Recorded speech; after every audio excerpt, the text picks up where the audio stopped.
to be themselves. By that time, By giving another person permission to truly be themselves. Look at these people. They look like ordinary humans, right? Well, what if I told you that they're computer-generated images, graphics, models that are animated by an algorithm? Welcome to the future. They weren't kidding when they said Neon is an artificial human. These Neon promo videos were hidden in the source code of the official Neon website. Huge shout out to MTXJ aka Go431 who shared the original Reddit post by Sineska. You guys are legends. So first look at this guy. He's the same person in one of the early Neon teasers. I'm honestly finding it difficult to believe he's a computer generated character. Look at the details in his hair, skin and clothes. Okay, maybe the videos are generated, but these pictures and the people upon whom the characters are based, or at least some of them, are real. Cause listen to the Star News reporter. Membership and some personal training. Chelsea Militano. Alright, so Chelsea Militano. Now let's track her down. Yep.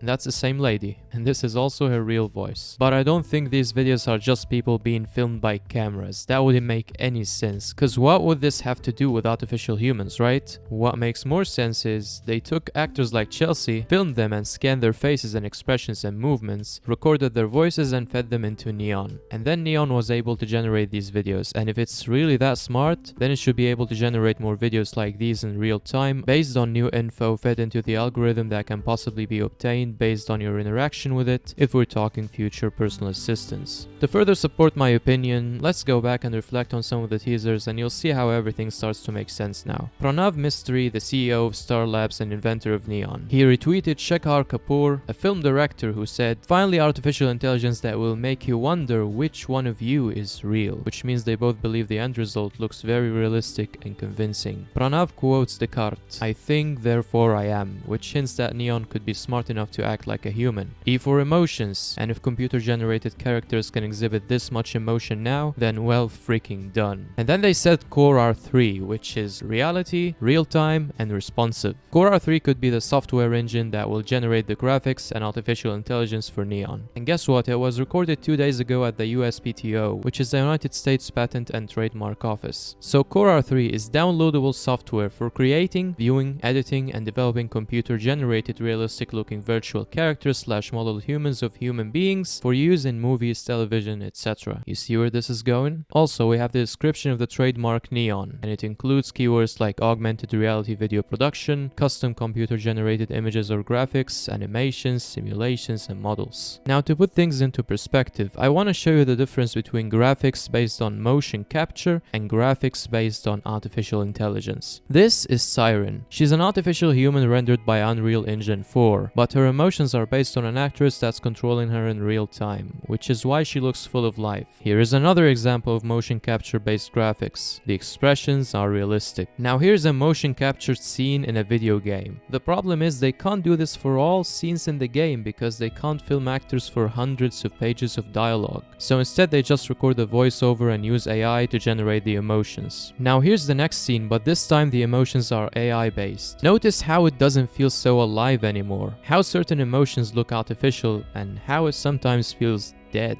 Neon is supposed to be about how AI draws human emotions. During the development, it will be fed with human emotions until it becomes smart enough to display the correct emotions to create realistic renders without the need of motion capture. There are similar projects to Neon that generate artificial humans with varying levels of realism, and some have very expressive faces with good capacity for human emotions. And if the Core R3 is able to beat all of them and generate photorealistic people with convincing emotions in real time and be responsive, as they call it, with this much accuracy in character details, facial expressions, body movements, and possibly voice tones, then Neon is truly the next big thing that will change everything. It can literally be anything and create anyone. It can be your news reporter, your doctor, your human development coach, your fitness trainer, your flight attendant, your personal assistant, your friend or girlfriend. The possibilities are limitless, and they'll be used in movies, televisions, news reporting, and video games. If computers can generate images images with such realism, then they'll take the digital world to the next level, and as time passes they'll become even more human and perfect, and the ways you can interact with them will increase. You may be able to put on your AR glasses and see them right in front of you. I'm hyped about the future, and I'm curious to see how the real product compares to these promo videos, cause they might have done some polishing in order to come out with this perfect of a result in graphics that are full of emotions and realism that really deserve to be called artificial human.